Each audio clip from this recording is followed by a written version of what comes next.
Hello and welcome to episode 3 of TUF Season 16 Ultimate Fight. Did I mention last week, glad I am, that the live format's been scrapped? Yeah. I can't remember. Oh, we did talk about that, okay. Yeah. People are glad. Because, oh my It just God, didn't work. it didn't work at all on any level. On any level. The only thing they've kept is the Red Hot Chili Peppers theme. Yeah, which is, I'm fine with that part. Yeah, that's fine. If that's the one bit you're gonna keep, I'm not gonna argue. So last week, Neil Magny battered Cameron. Yeah. I've got in my note. Nelson's #1 pick is out, but on the plus side, I reckon Nelson's just gained a new jiu-jitsu coach. Exactly. I'm pretty sure he didn't even bring a coach with him, actually. He didn't bring a jiu-jitsu coach. Yeah. No, he didn't. In fact, did he introduce his coaches? No. That's what I'm saying. We don't even know who these guys are, man. No. Was it the smashes they went through each coach? They did, didn't they? Yeah. Did a little Smashes. breakdown of each Yeah. coach, but they haven't done that on 16. No, you just have to see him. Oh, yeah. Because like you say, Carwin's basically brought most of Greg Jackson's camp. Yeah. Plus Pat Barry for striking. Yep. And Roy Nelson's brought, I do not know who. We don't know who these guys are. You just said some dudes he met in his trailer park. Yeah, dudes. Yeah. But they, to be fair, they seem like good coaches. Yeah, I mean, stand up. Well, I don't think he's got a jiu-jitsu coach there. I think Roy Nelson might be the jiu-jitsu coach. You've got a thug jitsu coach. Right, yeah. So we had who was that guy who was just way too kind of nervous? He kept playing pool and skipping. Oh, was it Sam? Sam something? I literally had it on my screen 2 seconds. Oh no, it was Nick Heron-Webb. Nick Heron-Webb. Nick Heron-Webb, that's right. Oh yeah, Sam was the guy for it. Yeah, as Mike, you said, like, you can tell already he's not mentally in this competition. Of course not.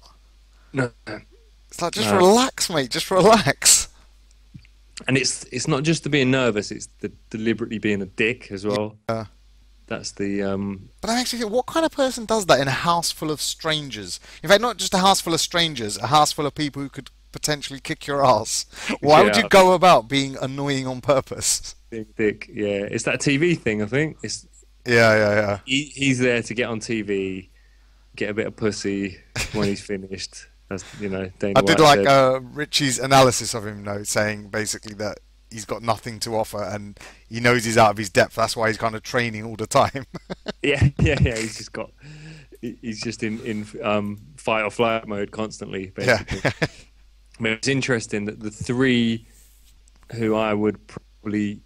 I probably shouldn't be judging these guys so quickly because I've literally seen just highlighted clips of them on a fucking reality show. No, go for it, man. That's what we're here to do. Yeah, good point. In fact, yeah, that's the whole point of this podcast.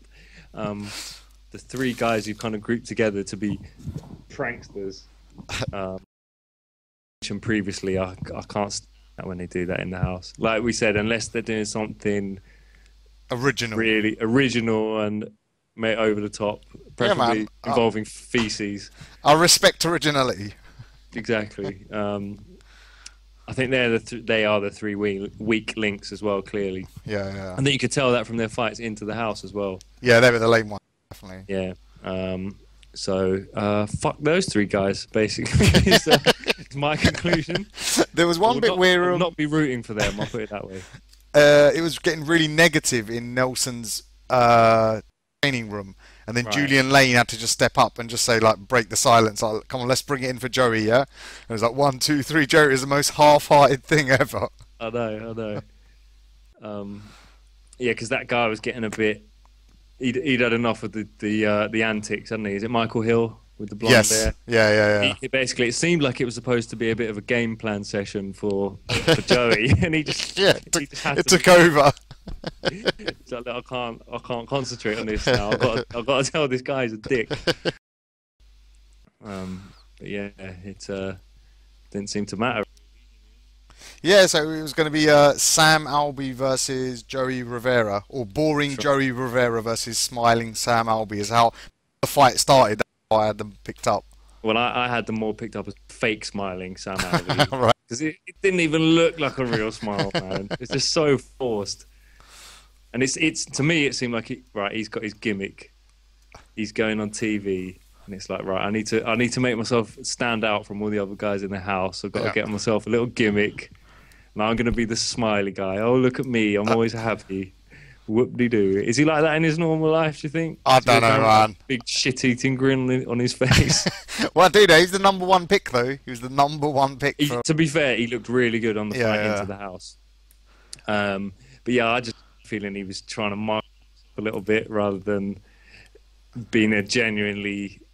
Usually, the type of people who are happy and smiley don't have to announce it every 30 Yeah, seconds. that's true. He keeps saying it. He does keep saying it. Yeah, yeah. That I think that was what alerted me to it, really. It's like Brazil when Serginho, he was genuinely just a happy guy, just always kind of in a positive mood, but he was never saying, "Hey, I'm just a happy guy."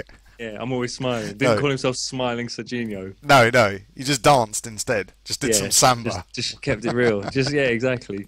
So rubbed me the wrong way a little bit, I think. But I probably shouldn't really think about it too deeply into these things. No. But that was just how it came across to me, really. That it was all a bit of a gimmick. But to be fair, it's his hustle. You know what I mean? These guys are trying to make a career out of it. Yeah, So I suppose if you think you got a little hustle there, you should go for it. But he wasn't smiling after the fight. I tell you.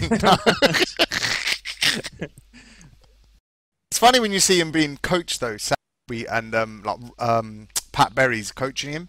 Yeah. And I was just thinking to myself, how great would it have been if he was coach instead of Shane Carwin? Barry, I'd love to. Wouldn't see it? Pat Him versus Roy Nelson as well. You know it would have kicked off. I can never have enough Pat Barry, man. He's one of my favourite MMA personalities. Yeah, he's made He's more of a on mark my on me in like this one episode than Shane Carwin has in 2 episodes. Yeah, exactly. So, in 4-second bursts. yeah, He gets on yeah. camera. He's got more personality. Yeah, he's brilliant. I wonder if Carwin's a little bit conscious of that, and that's maybe why he's brought him in as well. Just Maybe. Yeah. good for TV. Yeah, yeah. That's the thing, Ryan, about Greg Jackson. They cover all bases. They cover the fighting, the entertainment, the strategy, the diet. They do the whole package. Pat Barry actually a part of the Greg I think Jackson he is. camp, wasn't? Oh, is he? Okay. Yeah. But it feels like he kind of does his own thing, though. Yeah, he's not the type you can really. He hasn't totally bought into it. It's like, this is just where I go to train. I don't necessarily buy into their beliefs. And he came into it as a pure kickboxer as well, so he's never going to try and fucking hold someone on the floor. No, exactly. He goes in, he's a K1 dude. Yeah. But yeah, love a bit of Pat Barry. So Sam Alvey versus Joey Rivera, whose reason to get into fighting was I got into a couple of fist fights with my mum's boyfriend, and I believe that is the reason I'm here today. That's an exact quote from Joey Rivera. Fair point. In fact, what was that one bit where he just suddenly? I got a clip of him here where Oh, go on. it's Joey Rivera suddenly revealing a little bit too much about himself. Okay. Yeah. Oh, yes. Okay. I know exactly which bit you're saying. I'll just cue this up. By Right, the I hope way- this picks up on the mic. If there's any watchers out there, this quality of this is shit, so don't bother. Yeah. Really isn't worth suing us over, mate. Seriously. Exactly. Look at us, for fuck's sake. There we go. I bet, You're not supposed to have sex before you fight, but having sex with my wife, it makes me feel proud. I don't always finish, and I'm just doing it for her to make sure that she is being taken care of properly. On this? Try not to have a ejaculation, so I can keep my spiritual energy, keep it all in there. Jesus Christ. That's insane. That might be the most insane thing a talking head on Ultimate Fighter has ever said. yes. Where did that come from? I don't know. And there was a bit when he even said, like, I've got to make sure my wife's taken care of. And he meant sexually. He meant sexually. Of course. He didn't mean, like, pay for bills and shit.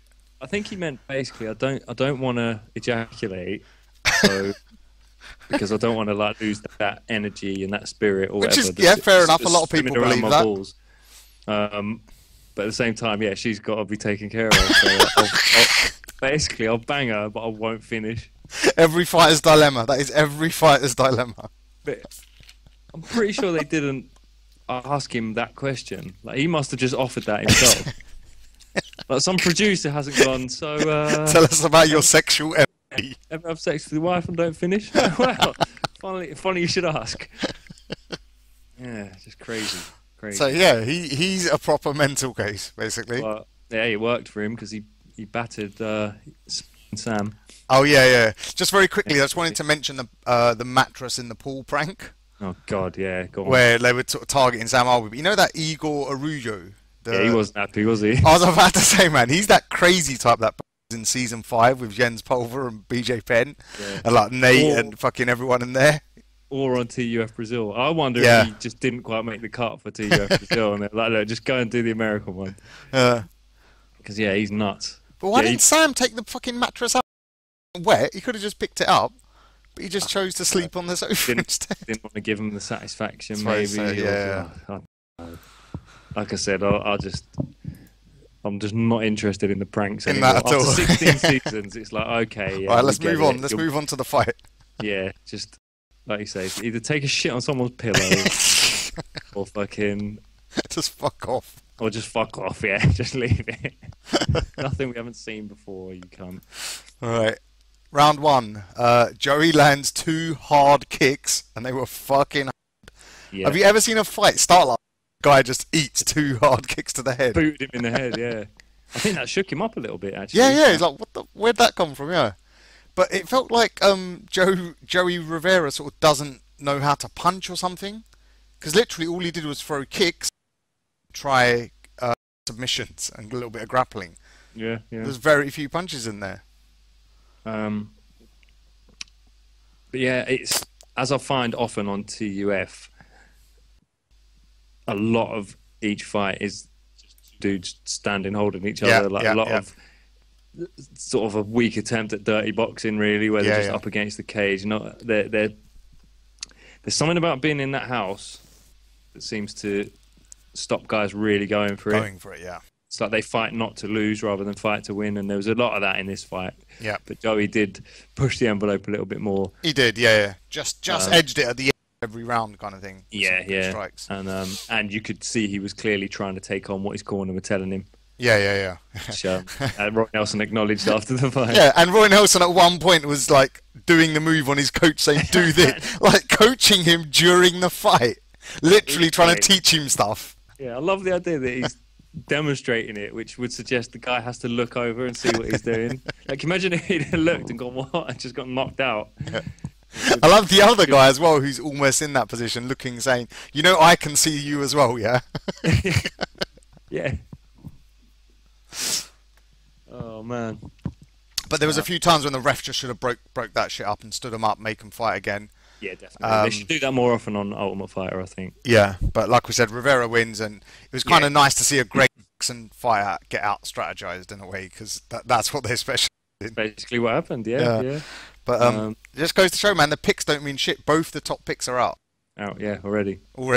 So anything. Exactly. But the big question now is, will Joey Rivera bash one out or save that spunk for the final? Good point. So, yeah, who knows? On that Maybe note, we'll find out next week. Yeah, hopefully next week that question answered. Cool. So that wraps it up, I think. Yep.